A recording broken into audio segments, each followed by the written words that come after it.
Welcome, college basketball fans, to the Full Court Press Podcast with LT and Sammy D. This is the podcast that brings you legendary stories from college basketball's golden era and dives in deep with a current analysis of today's game. Get ready for the most energetic and entertaining college basketball podcast around. Let's get it.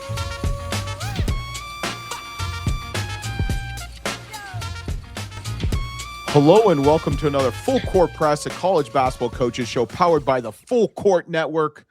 We got a whole string of shows. This is what happens when you ask too many people and you get too many yes responses. But you know what? It's March Madness, and we don't rest. We don't sleep. This is the greatest time of the year. Like I told Sam earlier, Thanksgiving is upon us, conference tournament action. And then once March Madness starts, it's Christmas. And this guy knows something about all ends of it and all ends of the spectrum. But Sam, we got a good one. We got Nolan Smith, head men's basketball coach of the Tennessee State Tigers, and he is going dancing. Year one as a head coach. You set the expectations of the bar too high, Coach. Welcome, though. I appreciate you. Yeah, we're excited. We're excited to go dancing, and it's been a great season the first year. Yeah. Did you ever think you were hired in July, mid-July, okay? Probably the worst time to be hired, no offense. Transfer portal, I guess that's a word. Obviously, you're not familiar as a player, but Yep. Nor is we. But, realistically, Coach, what was your expectation? Was this the expectation year one? It definitely was. I had conversations with the AD about the team and about a couple of the guys that were staying on board with me once I took the job. Came in that first week and looked at them. Loved what I saw in Aaron Nkrumah and Travis Harper. And then Dr. Allen said, you have one spot you can fill. And that one spot, I just so happened to get really lucky. And the kid that I coached last year at Memphis, Dante Harris, was healthy, recovering from his ankle injury that he suffered at the end of the season with us in Memphis, just so happened to be available. And I made a call to his guy, Bobby Mays, and then a couple hours later, it was a done deal, and he was coming with me here. So he really became the glue guy, the veteran point guard, the leader on the offensive and defensive end. Just a guy he's been everywhere. Georgetown, Virginia, Memphis. Coming here, I knew he would be the rock for me. Wow. Love it. I love it. So your introductory press conference last July, you talked about that obsession of winning, right? It's just kind of part of your DNA. You said win now, be bigger than basketball. It's they're great sound bites at the time, right? Getting people excited. How hard was it to bring this group of guys and actually live that on and off the court? It's always a hard process. I think winning never comes easy. If you want to be a champion, you want to leave a legacy, it's never going to be easy. But I had conversations with every single player. Individually, all said they wanted to win a championship this year. Okay, so then my staff already coming in, big-time staff, Delonte Hill, who's been at Kansas State, been in Maryland, been with big-time coaches. Vince Taylor's been with Rick Pitino. He's been with Tubby Smith, Timberwolves, everywhere he's been. And then DeMar Johnson, what he did as a player, and he was with Wes Miller at Cincinnati and was at West Virginia for that interim year. So just the staff that understands winning, understands what the mission was. Getting these kids to buy in was a process, but they already wanted to win. The process wasn't about winning. The process was about being deserving of winning, being deserving of being a champion. And every step of the way, every loss that we took was a learning lesson. And then we'd battle back. Then we'd lose again. Then we'd battle back. And each time the winning streak just got greater. It was 2, lost. Then it was 3 wins, lost. Then it was 4 wins, lost. It was just like a constant thing. But each loss was a lesson. And our guys just stayed with it and just kept getting better. Yeah. That's a pretty decent staff. Hey, Sam. I was going to say, you look at like Coach Taylor, Coach Johnson, Coach Hill, Coach Lockridge, it's like, it's shocking that you got those guys to come with you, but at the end of the day, it's not shocking, right? Because I heard you say in a previous interview, that this has been a plan to get these guys together, go hang banners together, kind of bring a culture of winning to a community like Roar City, So talk a little about that culture in the community that's grown this year and how Roar City, Big Blue, Tiger family, have they been out there to support you this year? Yeah, man, it's been slowly growing as the year goes on. Again, like you said, press conference, it can be all talk. Yeah. They know who I am as a player, but they didn't really know me as a head coach. Nobody did. I didn't even know who I was as a head coach. It could have been all talk. Talking about winning sounds good, but then it slowly starts happening. You beat Asheville, you beat Chat, you go to UNLV, you get that win. Now it's slow. Okay, he's not all talk. He is winning some big games that probably haven't been won here in quite some time. So now it just slowly grew. The excitement was growing towards the end of the season. The support was there, and then obviously after winning the regular season, they came to Evansville for the tournament in full force. So just the excitement again. We told them, and we told them the winning was coming. So now to do something that hasn't been done in 32 years, the excitement, the send-offs, these guys are really feeling the love and the energy from this great fan base. I mean, like you said, we're in a great city. We're in Nashville, we're right here next to Vandy, Belmont. Like this city knows what winning looks like. So to hopefully add another winning team here in this city, it's not the Raleigh-Durham area, but this can be an area where there's some big-time basketball being played. Lipscomb, I mean, all the teams. Yeah, I know one thing Nashville knows too is good food. Yes, that's right. Yeah, that's all I got from that. I'm not even paying attention. All I heard was Nashville, and I thought of food. Good food, good music. Anytime you walk down Broadway, you're gonna smell good food and hear good music being played. Yeah, absolutely, Coach. So, you obviously played for a legend, one of the greatest basketball coaches, not even college, just basketball coaches in mind. You played for me, coach for him or with him. Yep. When did you kind of know you wanted to be a coach, and then how much influence does he have on you as you transition to a successful Division I head coach? Yeah, well, I think the great thing about Coach K is he knew before we knew that we were going to be head coaches. He knew John was going to be a head coach. He knew Capel was going to be a head coach. He knew Tommy. He knew Johnny. He knew Wojo. He knew Collins. He knew me. Right. And it's probably something he sees in us as players. Yeah. That's who we were. We were coaches on the court. That's how we were vocal. That's how we led. So when he asked me to join his staff as special assistant, he told me, he said, I always knew you were going to be in this position to one day become a really good head coach. And I say that because you can't join coach's staff if you don't want to become a head coach. He doesn't really want you on his staff if you just want to be a good assistant coach and just be there. He wants all of us to learn to be head coaches while we're on his staff. So coach had the vision way before I did, but it was always part of my plan to one day become a head coach and give back to the game and teach these young men and help them become champions. Sam, you didn't say that about Jay Billis. Yeah. Coach, talk a little bit about this year's roster and this year's team, the chemistry. It seems like one of the things that really stood out above other OVC teams as well as other teams in the country, just how balanced your team was. Anybody could have stepped up any given day.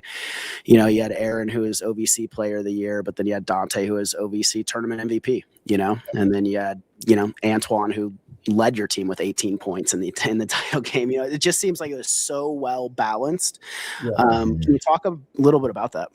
Yeah, like you said, we have a lot of guys on any given night. For the most part, AK, Travis, Dante, but then like you mentioned, Antoine Lorg, it can be Carlos Williams. Our big fella, Jalen Petrie, he can walk into 10 and 10 on any given night. And I think we give all these guys confidence. Our four men and Carlos and Antoine, really they're the wild cards every single game. And typically it's been one, if not both of them, that's been stepping up here in the last couple of weeks that really just changed the dynamic of our team offensively and defensively, because we can go small ball and switch everything and make it really hard to score. Yeah.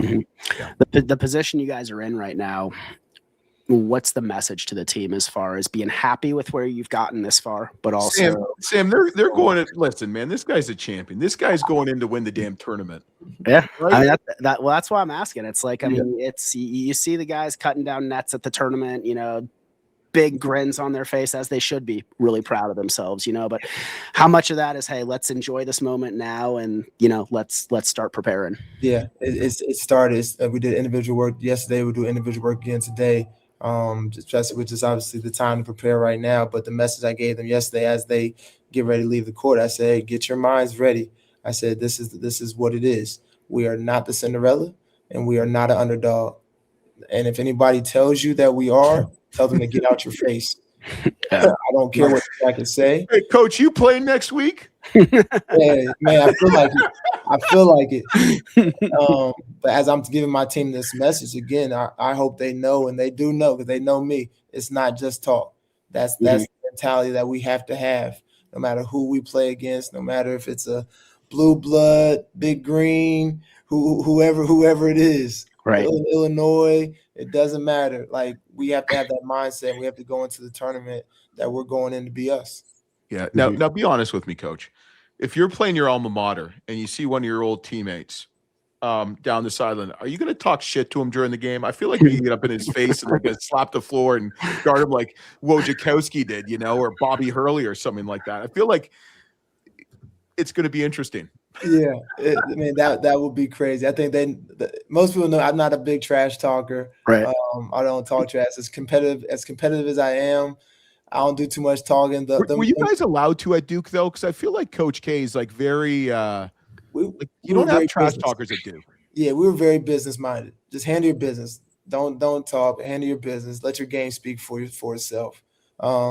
I would say the energy when we're crossing in the hallways during media day and all that stuff during the tournament, it would be very minimal conversation. And I think that's just the competitors in us as we're getting ready for war. It can't be a bunch of daps and hugs in the back hallways because I think we both know our teams can't see that. but then again, we don't want that. Like, we'll talk after this game. These next 48 hours, we're both preparing for war. Yeah. I love it. So we've had hundreds of coaches on our show over the past few years. One question I always like to ask, or Luke asks as well, especially people like yourself who have lived basketball from the day you were born, basically. Yeah. What's the single greatest coaching advice you've received from any of your coaching mentors? Ooh, I'd probably say the best thing, and I probably just recently received it. Before the championship game, and Coach K has always told us this. It came from Coach K, and the words were simple. It was be you, right? Be you, which from Coach K, that means follow your instincts. Before the championship game, I'm sitting back there, and my legs are jumping. I'm ready. I'm excited. I text him. I say, Coach, my nerves are high. I'm ready to go. I know my team's ready to go. And I just texted him. I just wanted to see what he would say, right? But I knew he would say something good that just made me feel ultimately ready for war. And he just texts back, be you. As soon as he said that, I threw my phone down. I said, let's go. little did he didn't tell you is he said the pizza will be ready in 20 minutes. I got to go soon. Yeah, right. I mean, it's like, you look at that championship game you guys had. You guys put up 55 points in the first half. Yeah. I did double take that one, Sam. I'm like, wait, 55. They probably got like 12 minutes to go. Well, I'm like, how ready were your guys? Like, it seems like they were like, you've created a culture that these guys are ready for this moment in March. Yep. No, they were extremely ready. And basically what I told my team before that game is this team that we're getting ready to play, as good as they are, we split with them in the regular season. They haven't seen this version of us defensively, offensively, how we share the ball, how we take care of the ball, how we defend. And at this point, you guys are winners. You guys are winners. So let's go out here and show them. And our guys just had a mentality to go out there and show them right away. And just the confidence that they had, the confidence that they took onto the court is March Madness type of confidence. You got to go into March Madness extremely confident, and we are really at that extremely high level of confidence. There's levels to it when you go into the tournament. And I feel like my group right now is at that extremely high and dangerous level heading into it. Yeah. Love it. I'm ready to play for you. It's better than Stephen Pearl's speech yesterday for Auburn. There you go. Yeah. Sam, you want to get them ready? Tee them up? Yeah, Coach. We do a little thing called the shot clock. LT is going to fire off 4 or 5 quick questions. Could be one-word answers. Could be a short story. But let's get it, LT. All right. Short story. I ain't reading a book to him. All right. He might read one back to you, though. It's all good. That's true. Okay. What is sweeter, going to the dance and March Madness as a player, as an assistant coach, or as a head coach? Head coach. Why?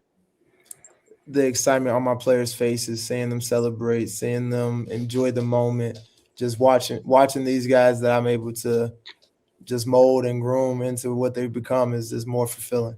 Yeah. That's like Christmas in our house. Yes, yes, absolutely. Yeah. But then you got to figure out how to pay for it a month later. That's the problem. You know, a little bit different. Good. All right. Biggest misconception of OVC basketball? Oof. That it's not a really good mid-major league. I think this year, from the coaches that I was fortunate enough to coach against, to the players, to how hard they play, every game was a war. So definitely a misconception. This mid-major league is really, really good. Yeah. Were you a little bit surprised, honestly? Yes, I was. Yeah. I was. I mean, being the new guy, once I started watching all the games nightly, once we were done and going back, and just I was definitely shocked with how good it was. Yeah. We would agree. There's a lot of good basketball for sure. Why do point guards make the best head coaches?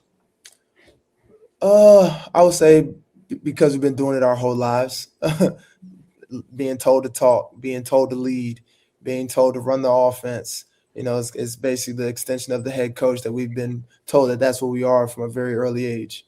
Mm-hmm. Okay. So I would be nasty and say pick your all-time Duke team, but I'm going to make it even tougher. Okay.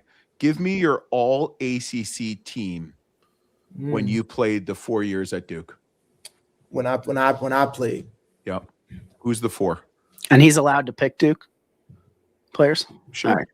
Let's see who he pisses off of his teammate. Okay.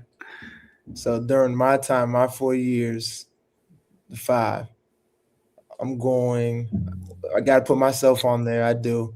Humbly. I put myself on there. I put Gravis Vasquez. Oh. That's the backcourt. Me and my guy GV. Small forward. I'm going my teammate Kyle Singler. He was okay. Yeah, I'm going my teammate Kyle Singler. He was ball. At the 4. Let me jump to the 5. To the 5, I'm going to Carolina guy. I'm trying to decide between Tyler Zeller and John Henson. They were both really good. I think for rim protection, I'm going John Henson at the 5. I would, yeah. I like John Henson. Yeah, he was good. 5. Yeah. Got a little bit more length. Yeah, a little bit more length. Yep. And then at the 4, I'm shocked that he put a North Carolina guy. We've had Jeff McGinnis on the show, and he couldn't even say the 4-letter word. And I'm very unbiased. I show love to everybody. Love to everybody. At the 4, I'm gonna go. So let me switch these two. And again, I'm gonna beat myself up over this after this. You know, putting this together is always tough. Yep. You're gonna leave somebody out that you're like, dang, I should have said. But I'm gonna switch and put Kyle at the 4 and go Harrison Barnes at the 3. So 2 Dukies, 2 Carolina guys, and Gravis Vasquez. Yeah, I like that. And the consolation prize, Gravis Vasquez. That's far from consolation with him. That's a pretty good team. All right. So you've coached a little bit. So a little assistant coach, a little bit of recruiting. Give me your funniest recruiting story. Funniest recruiting story. Okay. I'd probably say the funniest one is when I don't like to say names, but when a coach walked into a house and every other coach took his shoes off walking into a parent's house, when you know that's the right thing to do. You never know. Every house is different, right? Mm-hmm. Every mother of the household might say, "Oh, come on in, I don't care," and then somebody, "Hey, man, take them shoes off walking in my house." And one of the coaches forgot to. And the looks and them. So you're not gonna take your shoes off? The way this coach ran back to that door and took his shoes off, but then when he took his shoes off, he had a hole in his sock. Oh man, that's good. Oh, it's hilarious. Did they ever get that kid? Yes. Okay. Yes. There you Got it done. But what are the initials of the head coach? NJ. Okay. We'll put it together.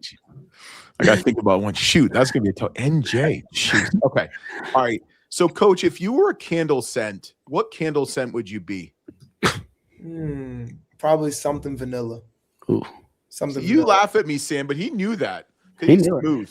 Yeah. Something vanilla. It's a smooth smell. Yeah, smooth smell. I like that. All right. Last question. This one might be a tough one. All right. Yep. So they're doing a Hollywood movie about your life. Okay. What would the title be? Who would play you? And what would be the theme song or your walkout song? It's a really good question. Hear that, Sam? I got a really good question. There you go. NJ. The movie title will be called Resilient. Resilient or resilience? I think Resilient. Resilient. Okay. Sounds like a really good movie title. Yeah, it's good. Yeah. I like that one. Okay, I like that. It's short and powerful. Yeah. I'm gonna go with my guy from Loving Basketball. His name Omar Epps. Yep. Oh, great movie, man. I'm gonna go with Omar Epps to play me. Mm-hmm. And then walkout theme music. Surprised he didn't say Denzel. I feel like everybody says Denzel. Yeah, that's what I'm saying. Everybody says wants Denzel. Denzel. I'll put it that way. Shit, I want to be Everybody wants Denzel. Yeah, I had to switch it up there. I can't be like everybody else. Yeah. Okay. Theme music. That's a good one to a movie. It's like the first song that plays at the start of the movie. Like Something that like the soundtrack of the movie's like known for, you know. Like Carlin Hartman had Shaft from Florida.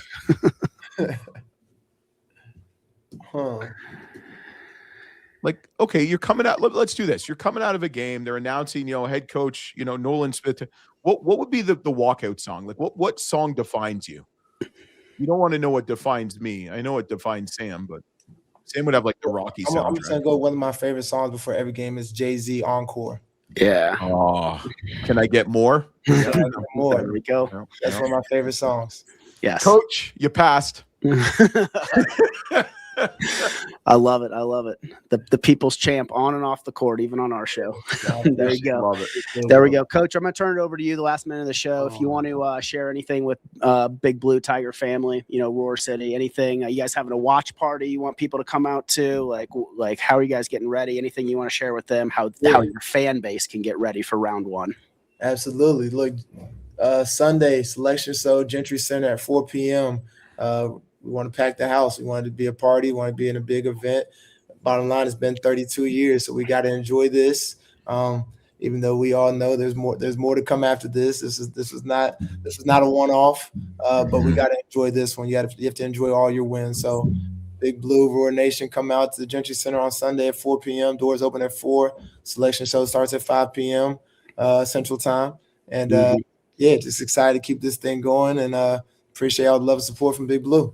Yeah. What kind of food you guys going to have at this? I think they got some barbecue. Gotta have barbecue. You like Tennessee barbecue, Sam? I mean, I'm from Kansas City. I'm a little biased, but yeah, that's why I asked you that question. Nashville's got some good barbecue though. It's all good. Coach, we appreciate you coming on the show, man. We'll be rooting for you. Congratulations on the first season, which is not over yet. Luke, you want to close us out? Yep. Coach, you're going to stick on for one more second, but Coach, thanks for listening. Thanks for watching.